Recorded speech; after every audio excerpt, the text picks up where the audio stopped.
I speak for myself. November 2nd, the best movie of the year is going to hit theaters. It'll be playing here, of course, in San Francisco. Ladies and gentlemen, a couple of housekeeping notes before I bring to you 3 special guests. Please keep your phones off during the movie. Completely off, please, because the film does not open until November 2nd, so we don't want anyone sneaking out any bits and pieces from the film. When I say bits and pieces, I mean clips from the movie. Alright, so, we are so honored to have with us tonight. First, of course, we're honored to be screening this film ahead of everyone else. Yeah, come on, let's hear it, everybody!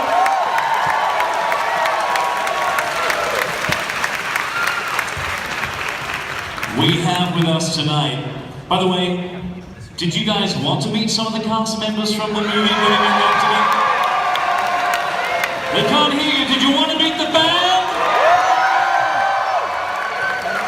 All right, ladies and gentlemen, it is my great honor to introduce to you 3 of the cast members, making up 3 members of the band Queen from the movie Bohemian Rhapsody, playing John Deacon, Joe Mazzello, playing Brian May, Gwilym, and playing Freddie Mercury, Rami Malek!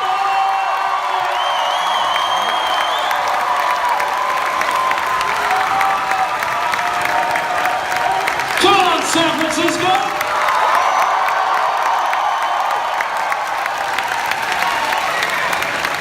Guys, you have a few fans in the house. And I'm not sure, but a little bird told me that Freddie Mercury may have come to the Castro in his lifetime. Perhaps. I've heard that, yeah, I've heard that. So Rami? What better venue to watch this film, and where would Freddie probably have loved to watch it? Is right here at the Castro in San Francisco. And Rami, he may have hung out in a couple of bars south of Market. He may have been to a couple of bars south of Market, perhaps. I doubt it. If Freddie was here, he went to a few bars, that's for sure. So Rami, let's talk to each one of you about embodying the characters, becoming the characters. Freddie Mercury, firstly, where did you begin? When this movie, the script came to you, how did you become Freddie? Where did you begin? Was it the story of his life? Was it the music? Was it the costume? Where did you go? Look, I know how to do that now. It's just where, you know, you hear that this role is coming your way, and it's an experience that's obviously surreal, but it's euphoric.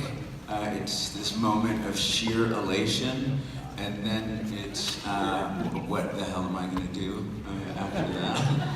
It's so many things all at once, but there was no time to really worry or question it too much, because I knew if I was going to try to emulate this icon, this god, this human being that I've fallen in love with now, it was going to take a lot of work. So I just, you know, I flew myself to London, and I just started taking singing lessons and piano lessons, and I met with choreographers, but I realized Freddie was just spontaneous beauty. There's nothing rehearsed about the guy. He got out there and he made a show in the moment that was every night hoped would be the greatest show of his life. And to be able to do anything like that, I said, I gotta be spontaneous in the moment, every day, and figured out how to do his mannerisms, which you'll see, how to move like him, and I hope how to dance like him, and I hope you get to see that in these concert sequences in the film. We all worked pretty damn hard on them, and we're just so excited to be here tonight and share it with you. Come on, becoming John Deacon. Where did you begin? Becoming John Deacon. Oh boy. Yeah, it's funny because once you get one thing down, you realize that there's something else you got to incorporate, right? So I guess I started with the accent. He has a very very unique accent. I think it's sort of this... You nailed it. Oh, thank you very much. Yeah, like this Eastern Midlands English accent that I think only he has. And so I started by studying that, and so I said, okay, you know, I'm an actor, I can probably get this down. And then I was like, oh wait, I have to play an instrument as well. And so I was lucky enough to be able to have about 6 weeks of rehearsal doing that. They flew me in early, and I worked with, you know, maybe the best studio bassist in London, doing lessons 4 days a week, ramping up to the shoot. Okay, so then I started getting that down, and then it's like, okay, also, you have to be able to move like him on stage. And the first thing we were going to do was Live Aid, which is, you know, a big portion of this movie, and sure. we had to learn the entire... Spoiler. Well, you know, or not. Spoiler alert, the greatest performance in rock and roll of all time. Yeah, 1985 Live Aid. Yeah, the Titanic sinks also. You can go home, everybody. And so that was the first thing we had to shoot. Yeah. And so we had to learn this entire 20-minute set, you know, down to every smallest movement. If John's head turned to the left, I had to turn my head to the left at that exact moment. But then through all of that, you also then have to connect to the characters because there's emotions going on stage between everybody. And so it's just like one thing on top of the other on top of the other. And you just keep plugging away at it and giving it everything you've got and do your homework. And when they say action, you just kind of hope you're ready. Gwilym, a Welsh lad, spent much of your life in Birmingham, and you take on the role of one of the greatest guitarists in rock and roll of all time, Brian May, and boy, in this film, do you look like him. Dr. Come on, let's hear it for Gwilym as Brian May! Yes, yeah, it's similar. It's an enormous task, but you've just got to, I don't know, you've just got to put the work in. And I remember when we were doing the Live Aid coverage, the very first day on set, we did a run through of that of the whole set. And after rehearsal, Brian came up to me and we studied it in meticulous detail. It's the one part of the film we really needed to nail because it's so recognisable and iconic, that concert. And Brian came up to me and was like, no, it's very good. Yeah, no, it's very accurate. You got all the movements right, it's very good.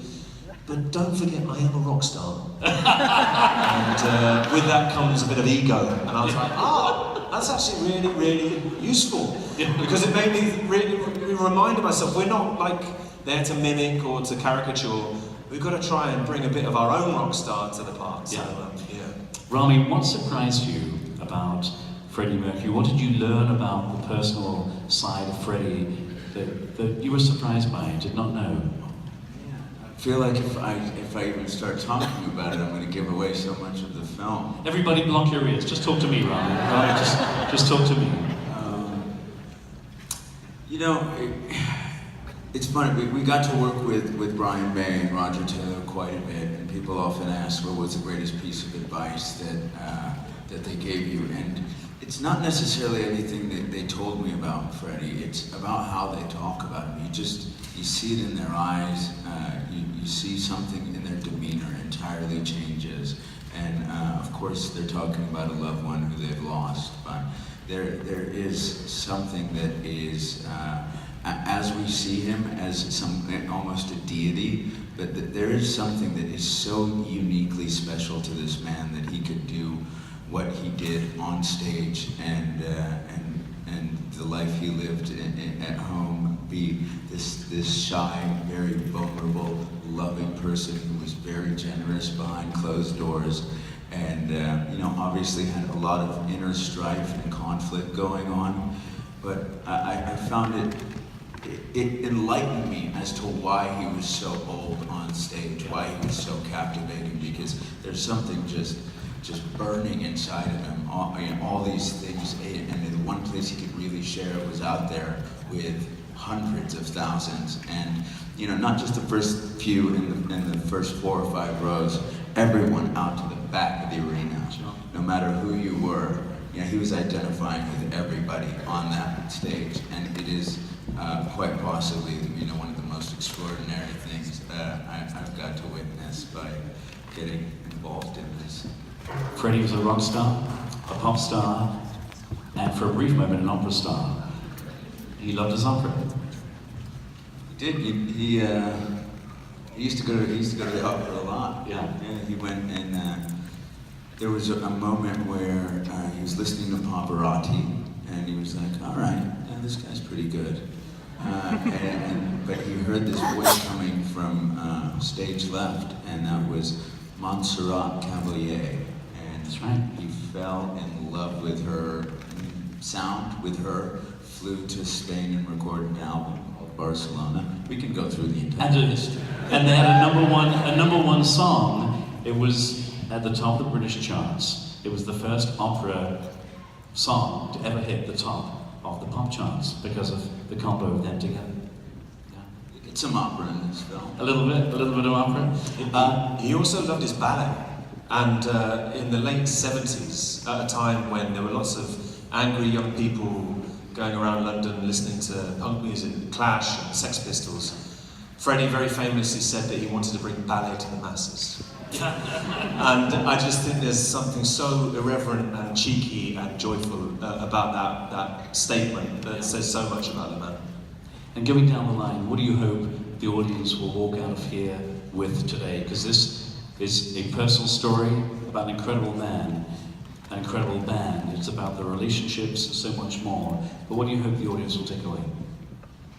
Well, I mean, Freddie and Queen were not afraid to express themselves. They were four seemingly quite unlikely rock stars that were all completely unique and individual in their own way.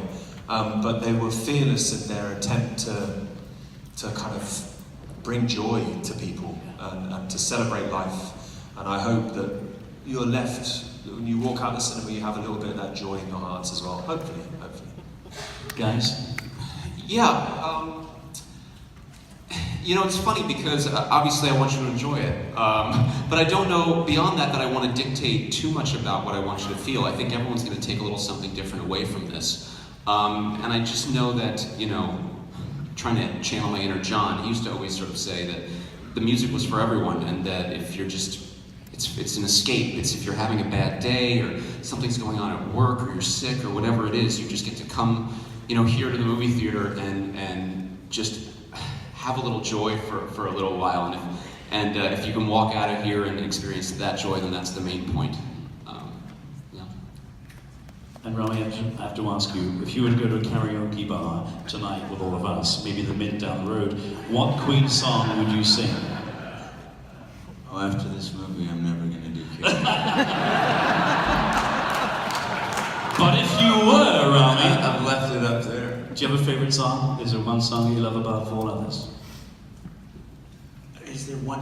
Okay, how about this? I had a blast performing another One Bites the Dust, and I think that one would be a good karaoke choice. I'll say that. We all had to tell us the Another One Bites. No, I'll say this. Guys, Too many stories. favorite song? Well, I mean, it's like, I don't have children, but I imagine it's probably like trying to choose your favourite child. Yeah. But karaoke-wise, Sure. I think 39. If you don't know that song, it just sums up Brian May perfectly. It's a folk song about time travel, obviously, which only a PhD astrophysics guitar genius could write. I'll give that a blast. Well, listen, Well, back, I mean, the thing with the movie too is, I mean, Freddie had this sense of inclusivity, right? Don't put him in a box. He refused to be put in a box, categorized. So, you know, I think the one thing he would say about his music is, it's whatever you want it to be. You're whoever you want to be. We are whoever we want to be. And yeah, I hope that this movie, you interpret in the way that you feel it speaks to you. And one thing his sister told me that was beautiful, she was watching me work, all of us work, she said, Freddie worked hard and he was a perfectionist, but she goes, don't be afraid to have a good time. And I hope you guys do tonight. thank you so much. Ladies and gentlemen, are you ready to see the film? Guys, before we go, I want us to take a big selfie together. Come on guys, just get the audience in the background.